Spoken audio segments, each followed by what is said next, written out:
Good evening, class. So today we will be discussing polity and governance current affairs. So let's see the topics for today that we will be discussing. The topics are National Girl Child Day 2026, split verdict on section 17A, and we will be discussing Sampan Umang integration, Arbitration Council of India, and we will also be discussing National Voters Day of 2026.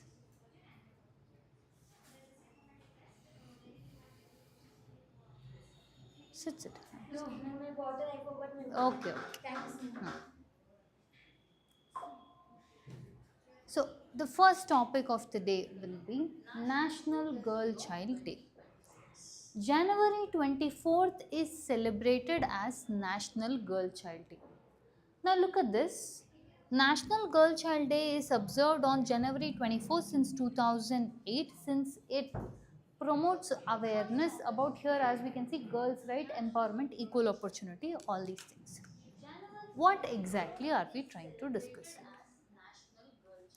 See, when a particular day is designated, it is to bring awareness to the issue.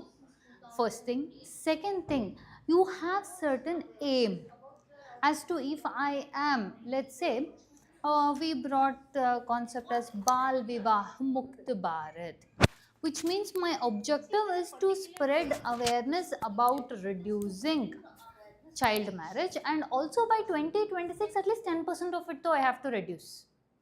So I have a aim and I also have a goal.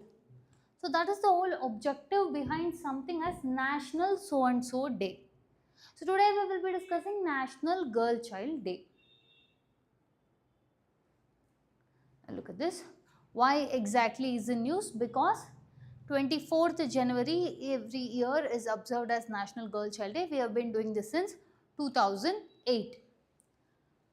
So us doing this reaffirms India's commitment to gender equality. It focuses on women empowerment and also holistic development, all-round development of women. And what are these, this particular day trying to address issues with regard to women mean? Gender discrimination, female infanticide and child marriage. Understanding? So what is this National Girl Child Day? It was initiated in 2008 by your Ministry of Women and Child Development. What are the objectives? Like I mentioned starting, there is an aim and an objective axis, that is you have to do this goal. Promote equal opportunities, ensure rights, education, health and nutrition, and also enabling environment for girls to be created. See, now we will be seeing about women, we will be discussing about a holistic aspect, which means starting from female infanticide, okay, to your aspect of giving them good nutrition, dealing with the issue of adolescent girls, your iron deficiency, protein intake, and also trying to promote education, not just promote education, but promote education in also your STEM fields. Understanding? And another important aspect is make them financially independent. And here is where we will be introducing a lot of things such as your Sukanya Samriddhi Yojana, Pradhana Mantri Matru Vandana Yojana. Understanding? So it is more of holistic aspects. What are the major initiatives that government has taken with regarding to a girl child? First one we can take is Beti Bachao, Beti Padhao. Beti Bachao, Beti Padhao has two aspects: prevent female feticide and also Beti Padhao, which means educate a girl child, that is empower the girl child through your education. This was launched in 2015 and it is part of your Mission Shakti. Understanding? Mission Shakti ka Sambal sub-scheme, wherein what are you trying to do here means sex-based, that is gender-based sex selection, specifically identifying it as a female child and then eliminating that child. And also survival, protection and education. That is the gist of your Beti Bachao, Beti Padhao. And also because of good amount of significant, let's say, improvements being done, how do we know that improvement has happened? Because of your sex ratio at birth has increased from 918 to 930. Okay, and the higher secondary school enrollment has also considerably increased. Next, we will be speaking about your Mission Shakti. Mission Shakti is an umbrella scheme which was brought about in 2022. It has two sub schemes under it. Sambal, which means safety and security. The second sub scheme is Samarthya, which means promoting women empowerment. This is more specifically dealing with convergence of all the particular schemes in order to do protection, safety, empowerment together. So your Beti Bachao, Beti Padhao, One Sakhi, One Stop Centers, Pradhan Mantri, Matru Vandana Yojana, all of these comes under Mission Shakti. Next scheme which we will be seeing with regard to your girl child empowerment means Samagra Shiksha Abhiyan. Samagra Shiksha Abhiyan means holistic education, understanding something from preschool to class 12. Somewhere this is on lines with your NEP 2020, National Education Policy of 2020. So instead of fragmented policies and lot of schemes, for example, we had Rashtriya Chatara Abhiyan, okay, we had Sarva Shiksha Abhiyan. So you are trying to create fragmented policies for various stages. Instead of that, one complete holistic scheme from preschool to class 12, that is your Samagra Shiksha Abhiyan. So, which is it? Preschool to class 12. This you have to keep in mind. Next, what are the focus areas? What exactly are we trying to target in this? First and foremost, gender and social inclusion. One more thing is, now many a times girls, let's say they're not going to school is because there are no separate toilets for girls, right? Those and all were the issues, those things are trying to be dealt with here. So much so that 97% of the girls schools, that is which school where has girl students has been built with a separate girls toilet, gender sensitive pedology, and also there is a growth of your enrollment of girl children in secondary level up to 80.2%, and more than 97.5% of schools have separate toilets for girls. Next is Vigyan Jyoti. This comes under your Department of Science and Technology, where they are trying to promote your women enrollment in the field of STEM. Understanding? So this is targeting your group of girls from your 9th standard to your 12th standard, and they are largely focusing your rural and meritorious candidate especially to take up aspects. Let's say after you choose your disciplines in your graduation should be in STEM field, science, technology, engineering, medicine, and because of this 80,000 plus girls are supported, and 300 districts in all of the states are being implemented this program. Next is Prohibition of Child Marriage Act.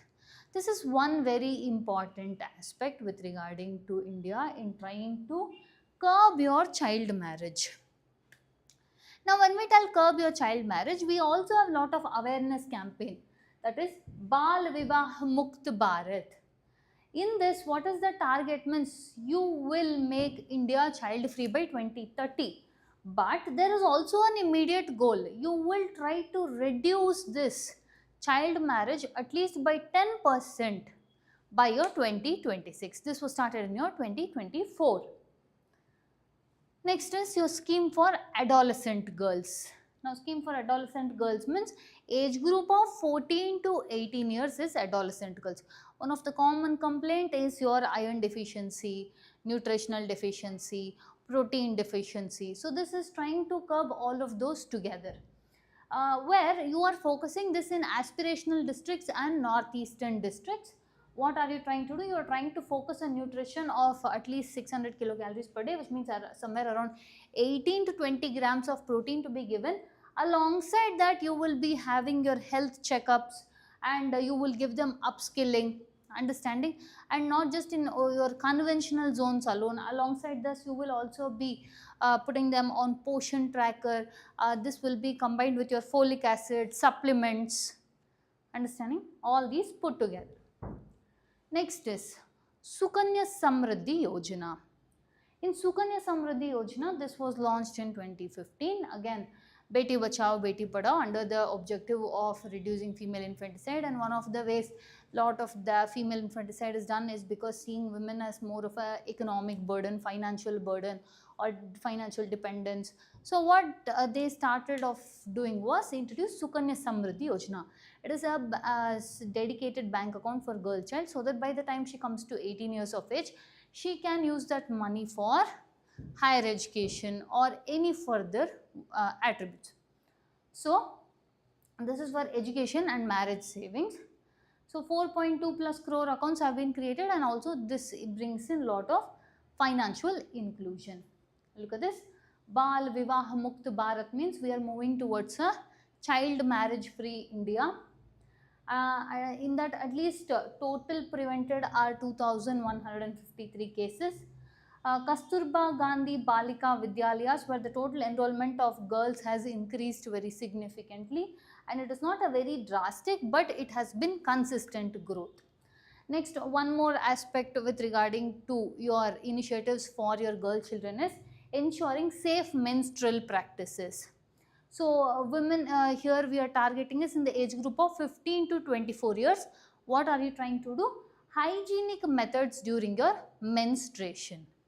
Understanding? This has also been on the rise as survey of your NHFS 5 shows, National Health Family Survey. So there is growth from your NHFS 5 to NHFS 4. Now, what are the initiatives? With respect to, if we are going to divide it on sections, we will see education and skill development, health and safety, financial inclusion. Financial inclusion, we have Sukanya Samriddhi Yojana, the dedicated bank account up to your 18 years of age. Then is your Mission Shakti, Juvenile Justice, Prohibition of Child Marriage Act, Bal Vivah Mukt Bharat, your SAG, Scheme for Adolescent Girls, and also Menstrual Hygiene Scheme and Poshan Abhiyan, Holistic Nutrition. Next, if you say with respect to the schemes, education and skill development, we have Beti Bachao, Beti Badhao, Udan, Navya, Samagra Shiksha, Vigyan Jyoti, and also a national Pragati scholarship for girls students, and also your national scheme for incentivizing your girl children of your secondary education, right? So this is your aspect of initiatives for your girl children. Now let's see a possible prelims question from this. Vigyan Jyoti program is primarily aimed at, again, Vigyan Jyoti, something to do with STEM field. Option A, improving nutritional outcomes of adolescent girls, encouraging girls to pursue STEM education, providing scholarship for overseas education, preventing school dropouts at primary level. Correct option is trying to promote STEM education in girls. Option B is the correct answer. Next topic we will be discussing is split verdict on section 17A. Now for this I will explain it to you like a small summation to understand this. PCA, Prevention of Corruption Act. So something we are dealing with corruption. Now anyone, be it your public services or your judges or anyone in the aspect of serving the people, the concept of corruption is not to be done. But yet corruption happens. Now let us take it in two aspects.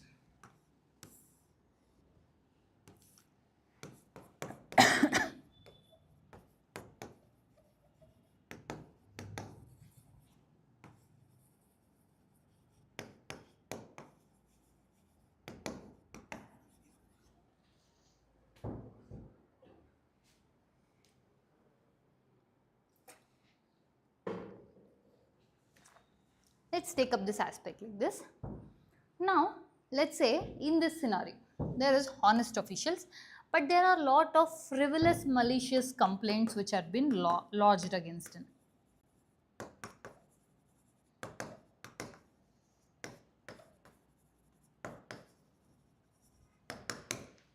Okay, there are honest officials, but then again a lot of frivolous complaints have been lodged against them. Then there are corrupt officials for them whom cases are lodged, okay, which are correct only. Now what your section 17A is trying to aim means, it is somewhere trying to protect the honest officials from this kind of things, which means you have to take permission of certain authority before you take up case against them. Why is this done? In order to safeguard this particular section in the bureaucracy. Now what has happened in front of judiciary, this has gone where judiciary, let's say it's a 2-judge bench. One has upheld this, one has cancelled this out, telling that why?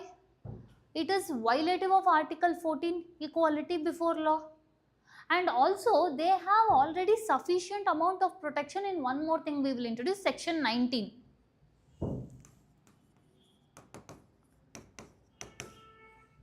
Earlier there were many cases where if you have to go, let's say look into cases, let's say CBI has to look into cases about joint secretary level, then they have to take prior permission. These things were all struck down because again telling that it is violative of Article 14.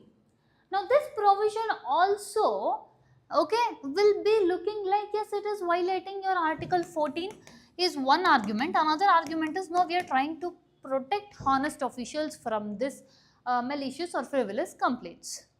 So now with this splitting judgment, what will happen means in the near future, this will go for a higher judge bench. Understanding? This is the summation of this. Now let's see the specifics. Why is this tenuous? Supreme Court has provided a split verdict on the constitutional validity of section 17A. What is the section 17A debate about? Protecting honest officers versus free corruption investigation. Understanding? So, because it is a splitting verdict, 2-judge bench, one judge is given this way, one judge is given the other way. So, it will go to a higher judge bench. Now, first and foremost, we will be looking into Prevention of Corruption Act or PCA of 1988. What is this? This is the principal anti-corruption law in India. This was based on your Santanam committee recommendations. Now to whom does it apply means? To your government officials, judges or any public officials performing your public duty.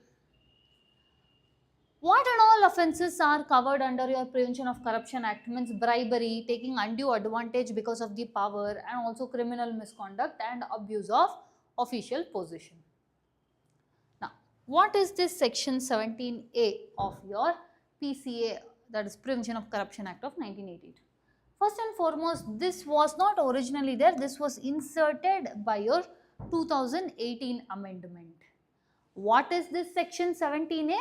Which means in order to conduct an inquiry or an investigation, you need prior approval. Understanding? Again, why? In order to safeguard your honest officials.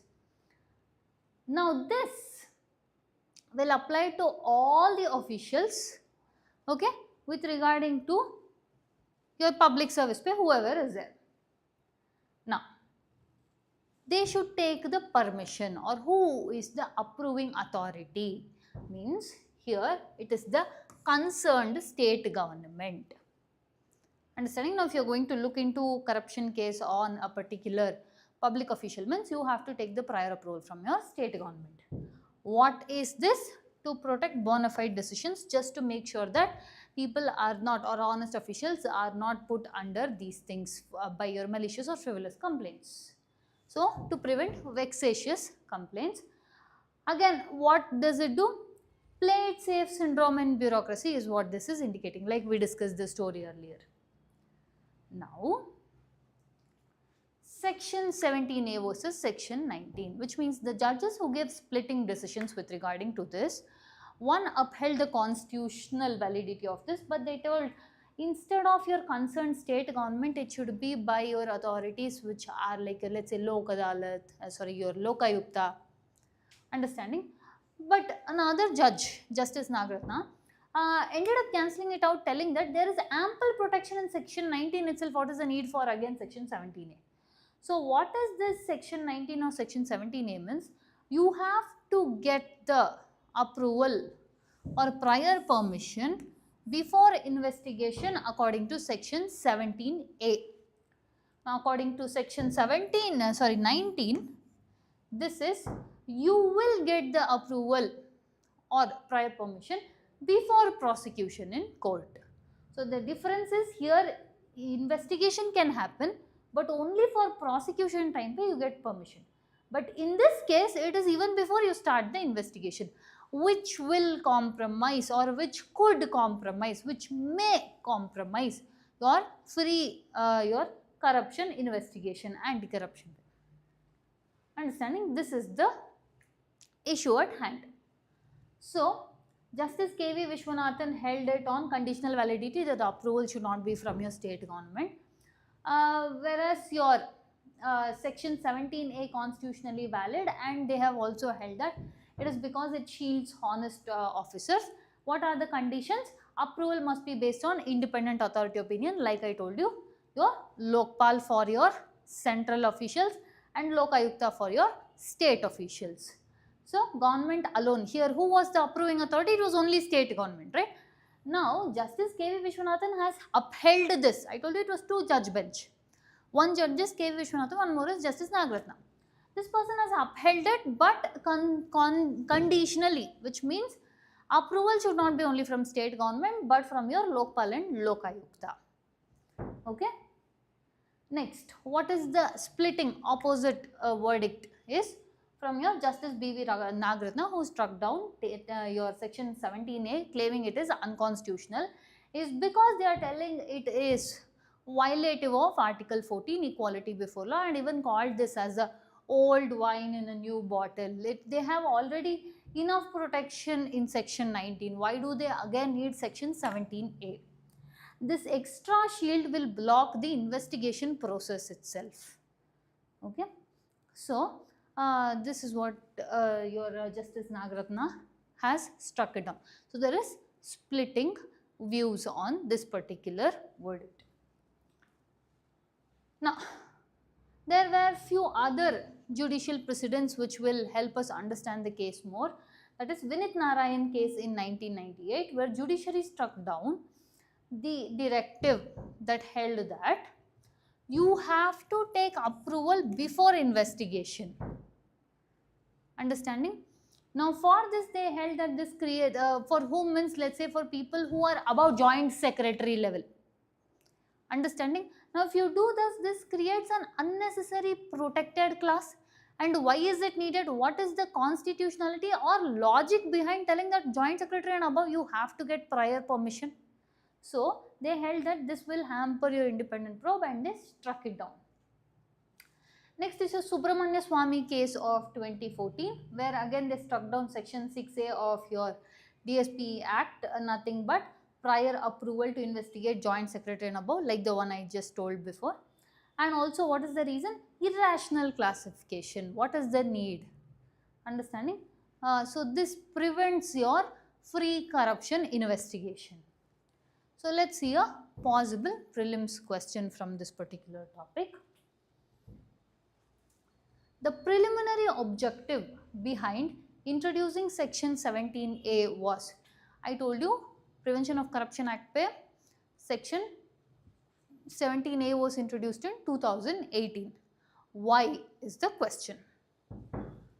Option A, speed up corruption investigations. B, reduce the powers of investigative agencies. C, protect honest officials from vexatious complaints. D, abolish the requirement of sanctions for prosecution.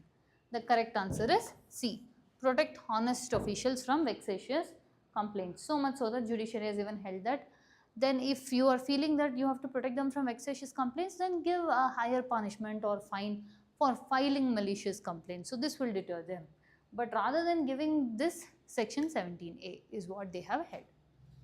The next topic is Sampan Umang integration. Now the entire topic here is about your concept of pensions. Okay, pensions for people working in your telecom sector.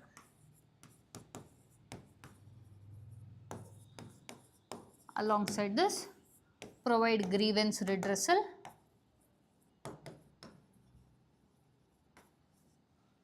hassle-free experience.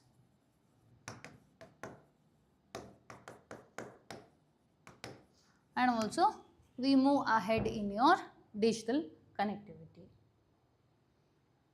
So why is it in use? Sampann pension system is now integrated with your Umang app. This enables digital access to pension, okay, for your telecom pensioners. This will strengthen your digital India governance like we discussed. Now, what is this Umang platform? First of all, Umang stands for Unified Mobile Application for New Age Governance, or Umang is one of the aspects which leads towards good governance. Understanding? So, this is Umang is under your initiative of umbrella scheme of Digital India. What does it do? Single unified platform for all the government services. Understanding? Now, this can be accessed either in your Android phones or iOS portals or even web portals. Now, what is the coverage? Who and all are covered under this? Now, we said telecom pensioners, but it also includes central government services, state government services and local government services. Now, let's see about Sampann. Sampann stands for System for Accounting and Management of Pension. Now, this is a flagship digital pension platform. For the first time, we have created it with respect to pension from digitization. That is, it should be a hassle-free access to your pensions. This is developed by your Office of Controller General of Communication Accounts. Understanding? Then, when was it launched? It was launched in December 2018. Why was this launched? To shift from system-based service to pensioner-based service. Look at this, system-centric to pensioner-centric. So, that was the objective of your Sampann. Okay. This also eliminates the physical need to visit the offices. So, the objective of your Umang or Sampann is the core concept of your governance. Minimum government, maximum governance. Okay. So, this last point, eliminates physical visits to office, itself indicates minimum government, maximum governance. Next, what are your key features of Sampann? Okay. So, Sampann is nothing but end-to-end digitization of your pension life cycle, which means from the pension case processing, okay, they will be given e-pension payment order. Okay. So, this will be issued, means pension will be given. That will also look into your accounting, grievance redressal, reporting and monitoring all in one. Understanding? They don't have to go to separate, let's say, portals or visit physical offices. Everything will be carried out. Your main important thing here is e-pension payment order, disbursal of your pension amount. Now, what are the core services that are enabled through your Umang for your pension? Means retrieval of pension payment order number, and also they will check the life certificate validity status in order to get the pension, and they can access it either through your Umang mobile app or Umang web portal. Next, they have also made the provision of linking it with DigiLocker. DigiLocker means what? Cloud service, where all your important document is stored in one particular place which can be accessed. So, what does your DigiLocker integration help us with? Secure the digital access to the data, safe storage of all your pension records and also authentic official documents. See, look at this. In the previous we saw that retrieval of pension payment order. So, you have to store all these important data somewhere. That work is done through your DigiLocker. Now, let's see a possible prelims question from this topic. The Sampann system recently seen in news is related to banking and insurance regulation, pension administration and management, telecom spectrum allocation, digital identity authentication. The correct answer is pension administration and management. Correct option is B. Next, let's look into one more question. Have a look at this.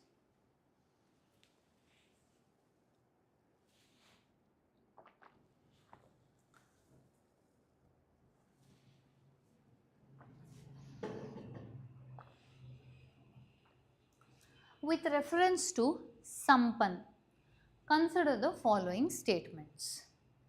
It digitizes the entire pension life cycle.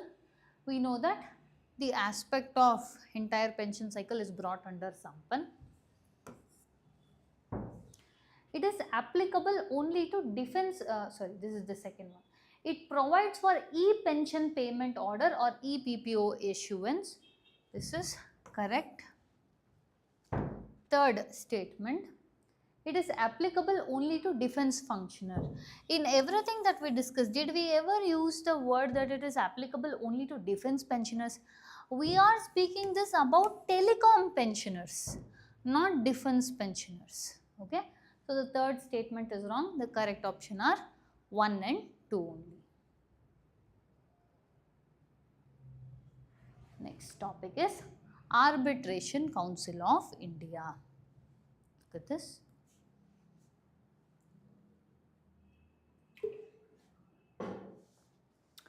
Now, in simpler sense, let me first explain the gist of this topic.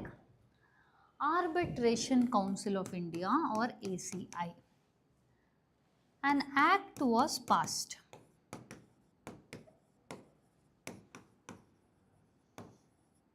as early as 2019 in order to create something called as Arbitration Council of India. Now what happened means, a petition was filed in Supreme Court. Why is this ACI not yet created? 2019 you passed the act, still why have you not created? Now this Supreme Court is asking to the union government.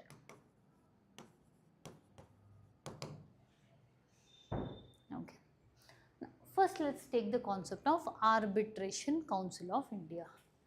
What is the concept of this arbitration? Arbitration means involvement of intermediaries in order to solve one issue. First and foremost, we know about our judicial system. As of now, it is very much burdened. Yes, your cases go on for years. We also believe in this concept.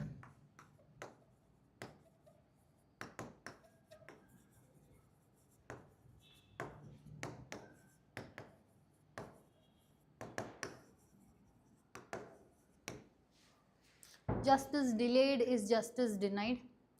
So much so that it was held that we have to find alternate ways of making sure that your justice is also not delayed, but access to justice is also there. This is twin challenge that we have in our country. You should make sure that access to justice is there and also justice for all is visualized. But at the same point of time, your justice should not be delayed because it is equivalent to being denied. All these attributes ka solution was your arbitration. Okay, that is the topic we are discussing. Look at this. Why is it in news? Your Supreme Court has sought a response from your union government that this Arbitration Council of India was envisioned as back as your 2019. It's been almost 6 years, but yet it has not been constituted. Why? Based on what? A petition. What did the petition demand? The petition is demanding for an establishment of Arbitration Council of India and create uniform guidelines for regulation and accreditation. Who and all can do this arbitration? Understanding? Now, look at this. What is arbitration?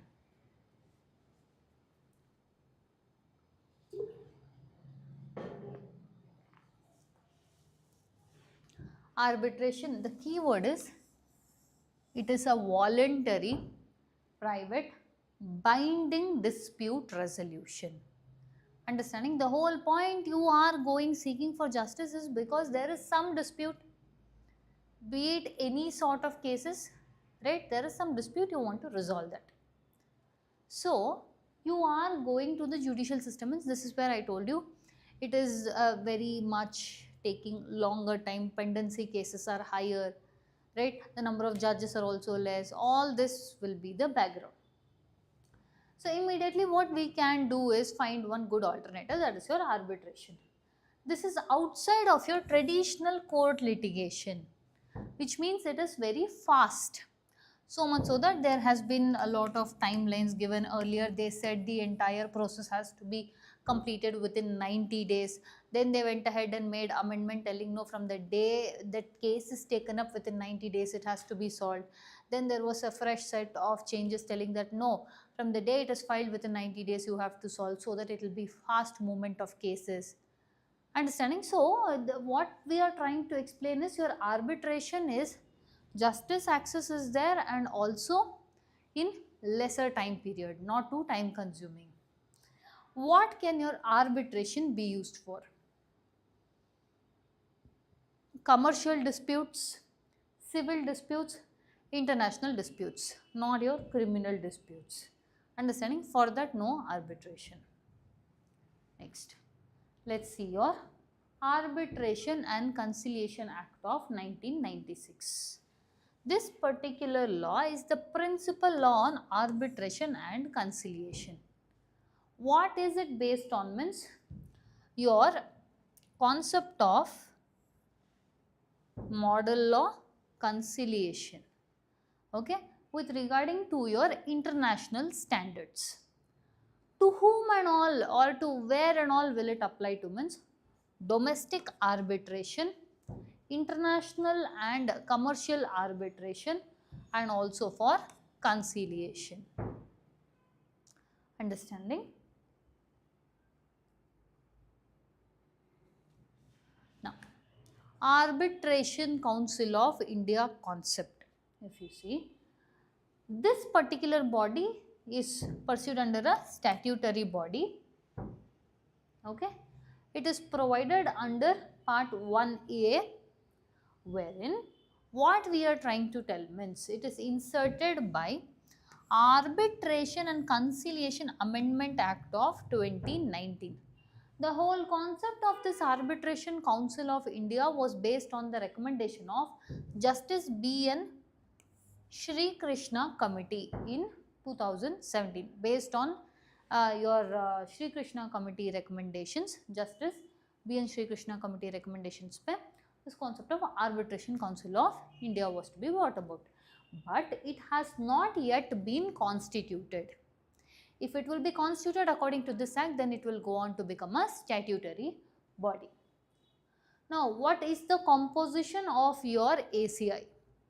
First and foremost, there will be a chairperson who will be appointed by your union government or central government. Now, because this is something to deal with arbitration, to deal with disputes, this also has to be agreed by your Chief Justice of India. Now, when I am telling agreed by Chief Justice of India, your union government can appoint them on the consultation of Chief Justice of India, whose decisions will be binding. Now, who and all are eligible to become, okay, your chairman of your ACI? Either former Supreme Court judge, or former High Court Chief Justice, or former High Court judge, or an eminent arbitration practitioner. These three people are eligible to become the chairperson of your ACI. Now, for all the other members, okay, what is the composition of, which means who and all can be eligible to be members of your ACI? Means eminent arbitration practitioners, academicians, or ex officio government representatives. See, here it almost looks like there is a dominance of your state, yes, but one of the important things you have to consider is most of the time the majority of litigation, that is your litigant, is your state government itself. Understanding? So, this is eligibility for chairman, eligibility for members. What are the functions of your ACI? First and foremost, they will be the regulator of institutional arbitration. They will grade your arbitral institutions. They will accredit arbitrators who can be called as an arbitrator. Understanding? And they will maintain the arbitral awards depository. They will promote the ADR mechanisms and they will form one uniform practice.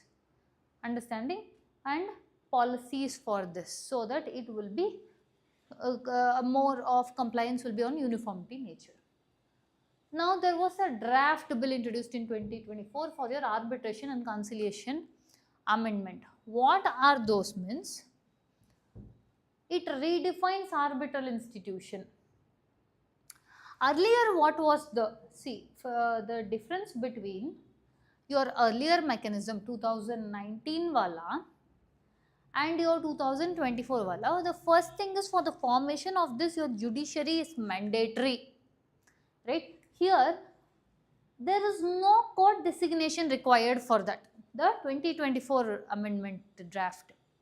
And also they can conduct arbitration under their own agreed upon rules. So what is it exactly trying to give here? Independence. Okay, the more the independence, the easier it will be to conduct the business. And also this empowers the arbitral institutions to do what? Extend award timelines, reduce arbitral fees for your tribunal caused delays, and also appoint substitute arbiters. Okay, this is again to make sure that the effective functioning of arbitration should not be again stuck back in the cycle. One thing you have to know here, very important thing, is the difference between ACI and ICI, Arbitration Council of India and Indian Council of Arbitration.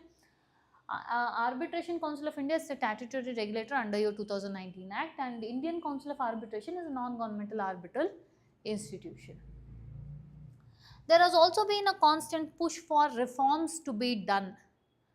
Okay, according to your Dr. T.K. Vishwanathan Committee of 2024 with regarding to your arbitration. This becomes important with regarding to committees. What are they trying to tell? First and foremost, strengthen this institutional arbitration. Second thing is reduce court intervention. That is what we saw in the draft, also one aspect. Third is time bound and cost effective alternate dispute redressal mechanisms must be carried out. Understanding? We will see one possible prelims question from this topic. The Arbitration Council of India is envisioned under which statute? Commercial Courts Act of 2015, Legal Services Authorities Act of 1987, Arbitration and Conciliation Act of 1996, Civil Procedure Code of 1908. Correct option is Arbitration and Conciliation Act under 1996. Correct option is C. Next, last topic for the day is National Voters Day. Look into this.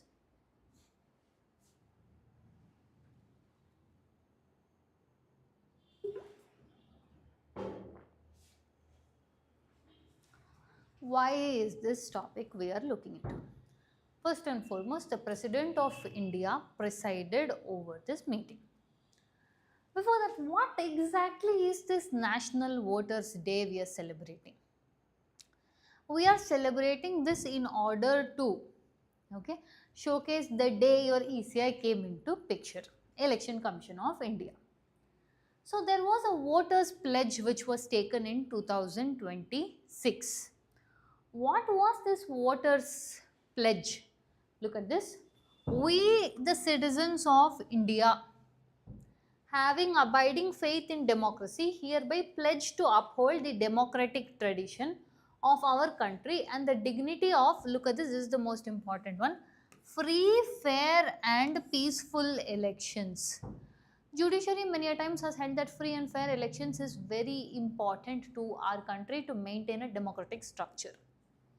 So look at the word here, dignity of free, fair and peaceful election, and to vote in every election fearlessly and without being influenced by considerations of religion, race, caste, community, language or any inducement. This was the Voters Pledge of 2026.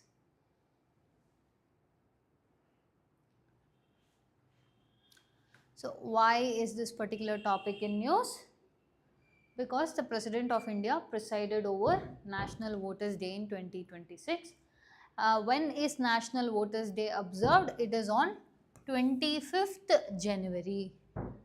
This celebrates democracy and citizen participation for free and fair elections.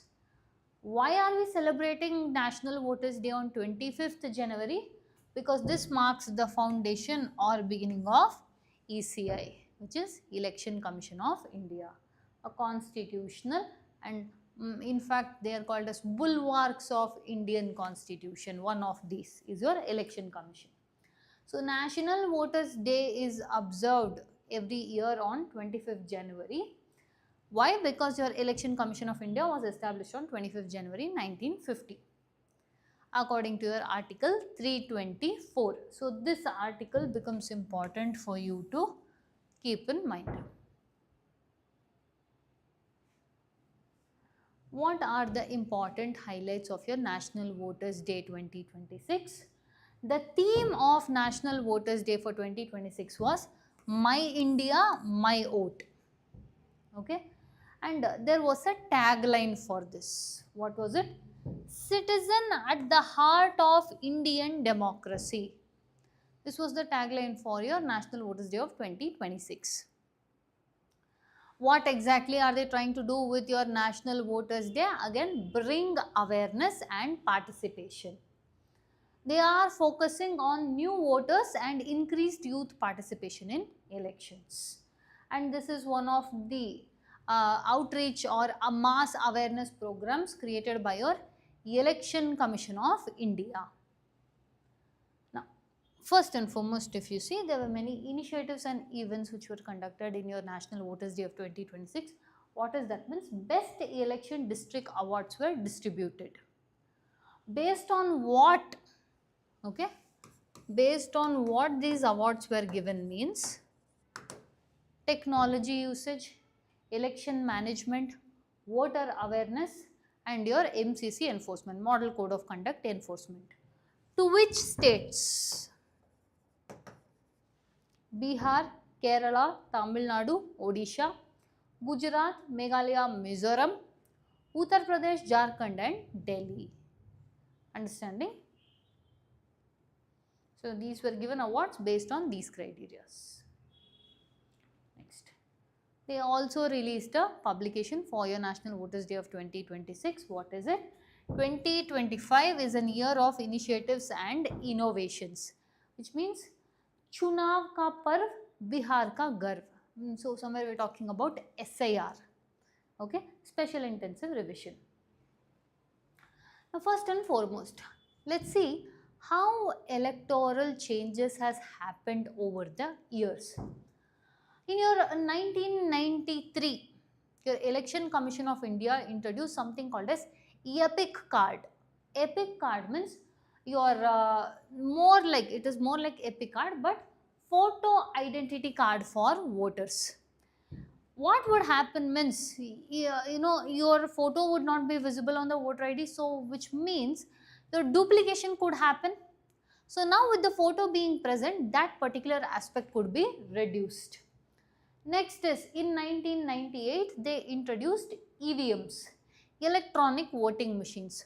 What used to happen means a lot of your votes would get wasted, it would delay a lot because of manual physical counting. Understanding? So now with your electronic voting machine, this would reduce the aftermath, delay and also more accuracy. Then in 2009 they introduced systematic voters education and electoral participation. This was to ensure more citizens will register and turn out for elections. This is more like an information dissemination program. Next in 2013, okay, they launched VVPAT, Voter Verifiable Paper Audit Trial. which means let's say you will go cast your vote. One slip will be visible for you for like 7 seconds. The one that you pressed is the same one that is shown, okay, whichever party you pick, that is what is shown. So what is this? The voter itself can verify, yes, whatever I am pressing, that only has been shown, that vote has been cast. Next, 2015 they introduced National Electoral Roll Purification and Authentication Program. Okay, what did they do here? Means they went on for door-to-door verification services in this.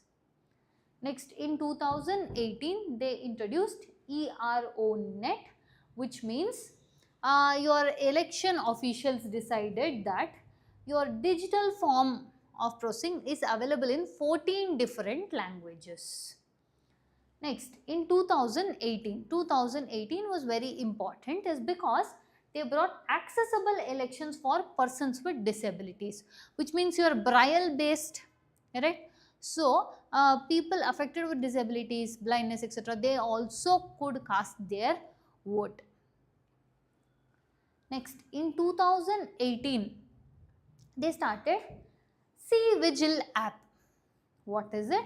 Your Election Commission of India launched this mobile application where in case if you are seeing somewhere someone doing hate speech, you can take picture of that, video of that, and this will be geotagged, the location.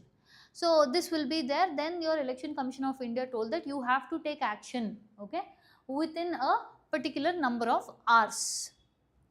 Next is in 2025 they introduced SIR, Special Intensive Revision. What was this? The objective was pretty much simple for SIR. All the people who are to be included in the election roll should be added. No people who is, let's say, duplicated data, unverified data, or unverified in the sense people who are not even there, right? Those duplicates have to be removed, and the proper people, that is the people who are proper electors, should not be left out from the electoral roll. Understanding? That was your SIR. 2026 pay, they have launched ECI Net. What is this? It is a digital interface which has been launched for electors, election officials, political parties, civil society. More than 40 existing mobile applications, okay, will be integrated into this concept of ECI Net. So these are all the electoral reforms which has been carried out over the years. Now, India also hosted this India International Conference on Democracy and Election Management, which is what led to your Delhi Declaration of 2026, which is based on 5 pillars of conducting elections: clean electoral rolls, free and fair election, research and publications, usage of technology sharing, otherwise nothing but your ECI Net, and training and capacity building. Understanding? Through your India International Conference on Democracy and Election Management. This is what led to your Delhi Declaration of 2026. Now let's see a possible question from this topic. National Voters Day 2026.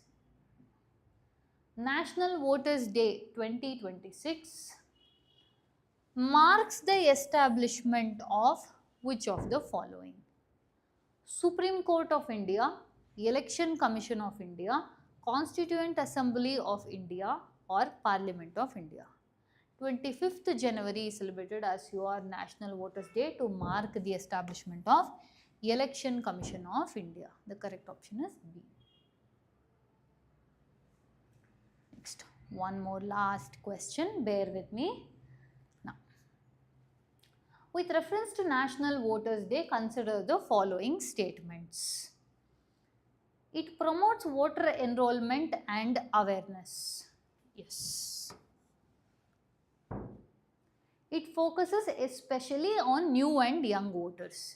Yes. It is organized by Ministry of Parliamentary Affairs. Why is Ministry of Parliamentary Affairs? No, it is by Election Commission of India. So this statement is wrong, which means statement 1 and 2 only are correct. Okay. With this, we come to the end of the content. Do you have any doubts? Online class, any doubts, anything you didn't understand? Okay then, let's end the session.